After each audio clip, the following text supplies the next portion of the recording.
بسم اللہ الرحمن الرحیم۔ السلام علیکم۔ آج ہم حضرت آدم علیہ السلام کا قصہ پارٹ 4 میں بیان کریں گے۔ اس میں حضرت آدم علیہ السلام کے دونوں بیٹوں حابیل اور قابیل کے بارے میں بتائیں گے۔ زمین پر سب سے پہلے ہونے والا قتل قابیل کے ہاتھوں اپنے بھائی حابیل کا تھا۔ اللہ تعالیٰ نے قرآن مجید میں قابیل اور اس کے بھائی حابیل کا قصہ بیان کیا ہے۔ قابیل کرخت اور درشت طبیعت کا مالک تھا، جبکہ اس کا بھائی حابیل رحم دل اور نرم طبیعت تھا۔ قابیل کھیتی باڑی کرتا تھا اور حابیل مویشی چراتا تھا۔ حابیل کے نرم دل ہونے کی وجہ اس کا بکریاں چرانا تھا، کیونکہ ایک چرواہا اپنی بکری کو بھوکا دیکھ کر اسے چارہ کھلائے بغیر نہیں رہتا، اور نہ ہی وہ کسی بکری کو پیاسا دیکھ کر اسے بھول جاتا ہے۔ اپنے جانور پر اس کی طاقت سے زیادہ بوجھ بھی نہیں لادتا۔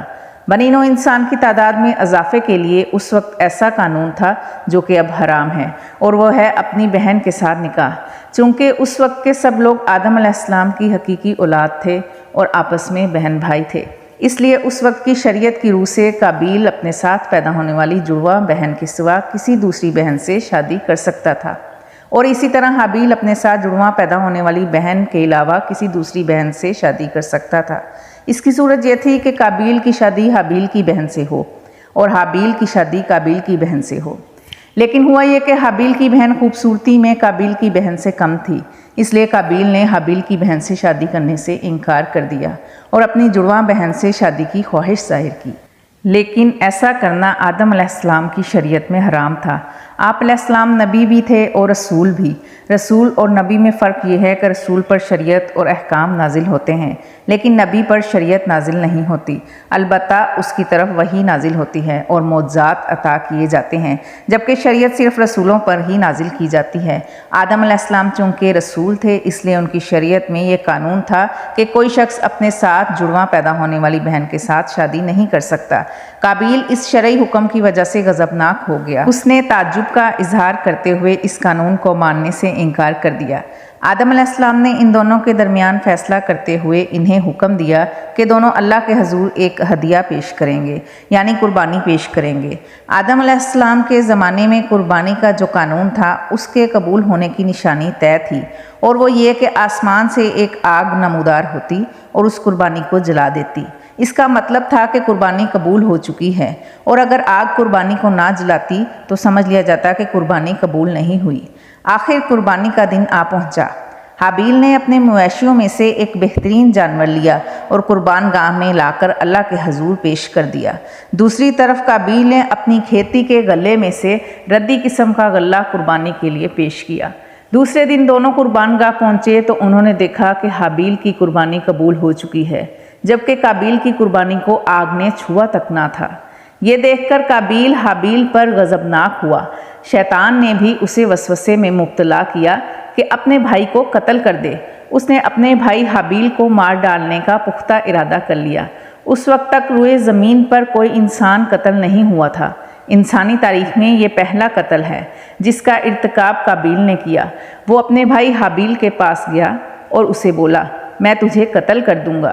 جواب میں حابیل نے کہا، اگر تم مجھے قتل کرنے کی کوشش کرے گا تو میں اپنے دفاع میں ہاتھ نہیں اٹھاؤں گا، اس لیے کہ میں چاہتا ہوں کہ تو اپنے دیگر گناہوں کے ساتھ میرے قتل کا گناہ بھی اٹھا لے، تیرے گناہ زیادہ ہو جائیں۔ چنانچہ ایک تاریک رات میں حابیل سویا ہوا تھا کہ قابیل ایک بڑا سا پتھر اٹھا کر اس کے پاس آیا۔ اس نے وہ پتھر اپنے بھائی کے سر پر دے مارا۔ اس طرح اس نے حابیل کو قتل کر دیا۔ روئے زمین پر قتل کی ابتدا کر دی، زمین کو پہلے خون سے رنگ دیا۔ تاریخ انسانی میں سب سے پہلا جرم تھا جو قابیل کے ہاتھوں ہوا۔ قتل تو وہ کر بیٹھا، اب وہ حیران و پریشان ہوا کہ اس کی لاش کا کیا کرے۔ اس وقت تک نسل انسانی موت سے بھی دوچار نہیں ہوئی تھی۔ آدم علیہ السلام کی اولاد میں سے اس وقت تک کسی کی وفات نہیں ہوئی تھی، اس لیے قابیل کو معلوم نہیں تھا کہ مردے کے ساتھ کیا کیا جائے۔ اسی کشمکش کی حالت میں اس نے بھائی کی لاش کو اپنی کمر پر اٹھا لیا اور چل پڑا۔ چلا جا رہا تھا کہ اللہ نے 2 کوے بھیجے۔ دونوں کوے آپس میں لڑ پڑے، ایک نے دوسرے کو ہلاک کر دیا۔ اب زندہ کوا مٹی کھودنے لگا۔ اس طرح اس نے ایک گڑھا تیار کر لیا، مردہ کوے کو اس میں رکھا اور اوپر مٹی ڈال دی۔ اس طرح قابیل کو دفن کرنے کا طریقہ معلوم ہوا۔ اس نے بھی گڑھا کھودا اور حابیل کی لاش کو اس میں دبا دیا۔ وہ اپنے کیے پر نادم ضرور تھا، لیکن اس نے اللہ سے معافی نہ مانگی، جبکہ انسان کے لیے ضروری ہے کہ جب اس سے کوئی گناہ ہو جائے تو وہ اللہ سے معافی مانگے۔ قابیل اور حابیل کے درمیان جو مکالمہ ہوا، اللہ تعالیٰ نے اس کا ذکر سورۃ مائدہ آیت نمبر 27 تا 29 میں کیا ہے۔ حابیل کے قتل کے بعد قابیل پر جو گزری اس کا ذکر اللہ نے سورۃ مائدہ آیت نمبر 30 اور 31 میں کیا ہے۔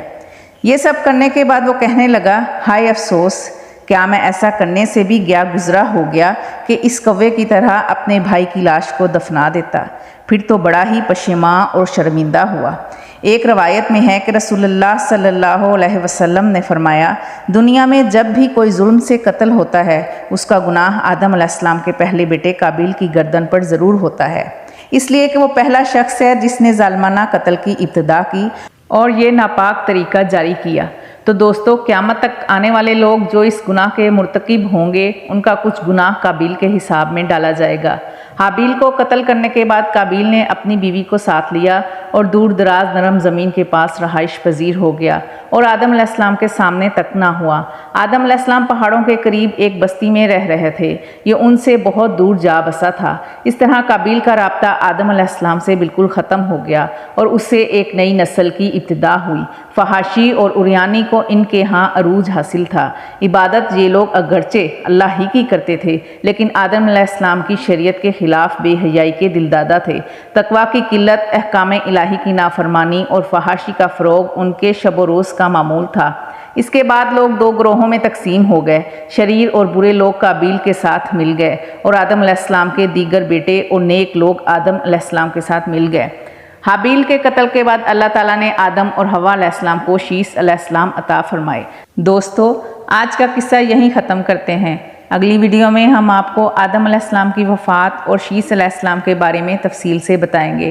تب تک کے لیے اجازت دیں، دعاؤں میں یاد رکھیے گا۔ ملتے ہیں پارٹ 5 میں۔ اللہ حافظ۔